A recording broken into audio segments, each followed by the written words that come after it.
एक सुंदर सी कन्या अनामिका कॉलेज में अपना ग्रेजुएशन पूरा करती है। तभी उसकी मुलाकात एक लड़के आर्यन से होती है।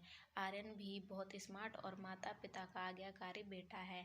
दोनों एक दूसरे को पसंद करने लगते हैं। दोनों का ग्रेजुएशन पूरा होता है। आर्यन अपने शहर में जॉब करने लगता है और लड़की भी एक अच्छी जॉब कर रही है। दोनों ने निर्णय लिया कि अब माता पिता से शादी की बात करने का वक्त आ गया है। लेकिन परेशानी यह है कि दोनों की कास्ट अलग अलग है। अनामिका ब्राह्मण है और आर्यन राजपूत। आर्यन के समाज में दहेज बहुत जरूरी है, जो कि नगद में होता है। उसके अलावा कई तरह के गिफ्ट और गहने की भी मांग की जाती है। आर्यन ने अनामिका को यह स्थिति स्पष्ट की और कहा, घर वालों को मनाओ। अगर तुम सभी मांगे पूरी करवाती हो तो मेरे माता पिता तुम्हें पलकों पर बैठाएंगे। अनामिका ने अपने माता पिता से यह बात कही। अनामिका के माता पिता को यह बात पसंद नहीं थी, पर अनामिका की जिद थी कि अगर मुझे दहेज दोगे तो मेरी इज्जत बढ़ेगी। अनामिका के माता पिता सक्षम भी थे, बिना मांगे भी अनामिका को बहुत कुछ दे सकते थे, पर उन्हें इस तरह दहेज की मांग करने वाले लोग पसंद नहीं आ रहे थे। लेकिन माता पिता अनामिका की खुशी चाहते थे। उन्हें यह डर था कि कहीं उनकी बेटी ये ना सोचे कि वे अपनी बेटी को कुछ देना नहीं चाहते। इसीलिए उन्होंने सभी शर्तें मानी। शादी में आर्यन को कार, फ्लैट, फर्नीचर के साथ 50 लाख नकद दिए गए। साथ ही अनामिका को गहने भी दिए गए और सभी रिश्तेदारों को गिफ्ट और कपड़े भी दिए।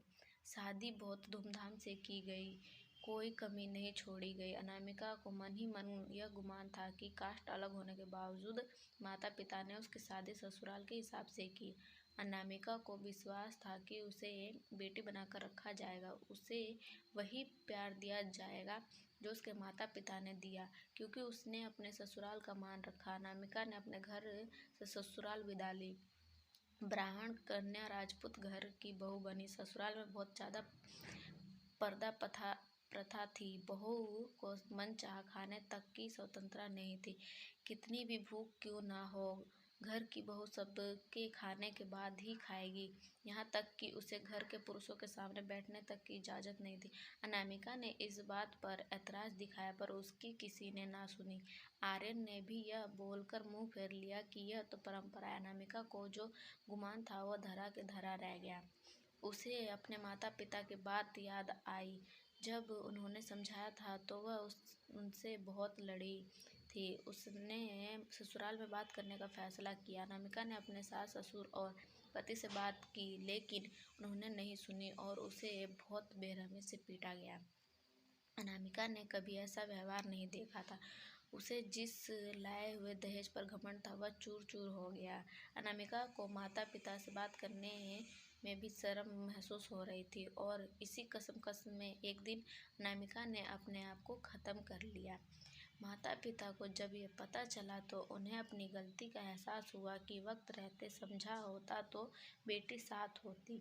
जो लोग दहेज पर बेटे की शादी करते हैं उनकी सोच हर तरह से छोटी होती है। जो बेटे को नीलाम कर सकते हैं वो किसी और की बेटी को कैसे अपनी बेटी बना सकते हैं। आई होप कि आप सभी को मेरी वीडियो पसंद आई हो। वीडियो पसंद आई हो तो वीडियो को लाइक शेयर कमेंट ज़रूर करें।